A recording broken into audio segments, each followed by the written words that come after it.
Apartment 7A is the official prequel to Rosemary's Baby, but a different horror franchise spin-off, The First Omen, told a much more effective and atmospheric Antichrist pregnancy storyline earlier this year. Produced by John Krasinski of A Quiet Place fame, Apartment 7A tells the untold backstory of Terry Giannoffrio, a minor character from Rosemary's Baby. In Rosemary's Baby, Terry is a tenant of Minnie and Roman Castvet who dies mysteriously. Apartment 7A digs into exactly what happened to Terry and reveals how and why she died. After the made-for-TV 1976 sequel Look What's Happened to Rosemary's Baby and the Parasite 2014 miniseries remake, Apartment 7A is the latest official installment in the Rosemary's Baby franchise. But based on Apartment 7's 40% Rotten Tomatoes score, it's safe to say that the new prequel doesn't quite live up to the original 1968 masterpiece. Fortunately, there's a different horror movie that came out in 2024 that's much more atmospheric, much more thematically engaging, and works much better as a revival of Rosemary's Baby. The First Omen works better as a Rosemary's Baby reboot than Apartment 7A. The First Omen is a much more effective Antichrist pregnancy storyline.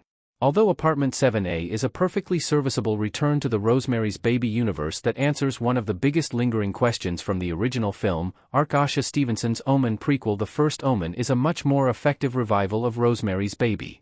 Both The First Omen and Apartment 7A tell a Rosemary's Baby-esque storyline about a young woman being unwillingly impregnated with the Antichrist by a sinister satanic cult. But The First Omen is much scarier in its horror and much more thought-provoking in its social commentary. The Omen begins with the Antichrist being adopted by an American diplomat and named Damien. The First Omen is all about the conspiracy that led to Damien's birth. Like Rosemary's Baby, The First Omen explores the theme of women's bodily autonomy, and also like Rosemary's Baby, it effectively uses horror tropes and imagery to convey the terror of having that autonomy taken away.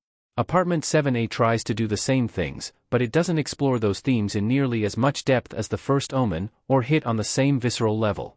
Why Apartment 7A doesn't work as a Rosemary's Baby prequel? Apartment 7A is more of a rehash than a reimagining, and it's not very scary. Although it sets itself up as a reimagining of Rosemary's Baby, Apartment 7A ends up being more of an underwhelming rehash. It recreates key scenes from Rosemary's Baby, like the Castavet's manipulative gaslighting and the forced impregnation, but to much lesser effect the glittery disco ball demon of Apartment 7A is more laughable than terrifying, especially compared to the haunting demon scene in Rosemary's Baby. The most disappointing thing about Apartment 7A is that it's just not very scary, particularly in comparison to the original Rosemary's Baby, and, indeed, The First Omen.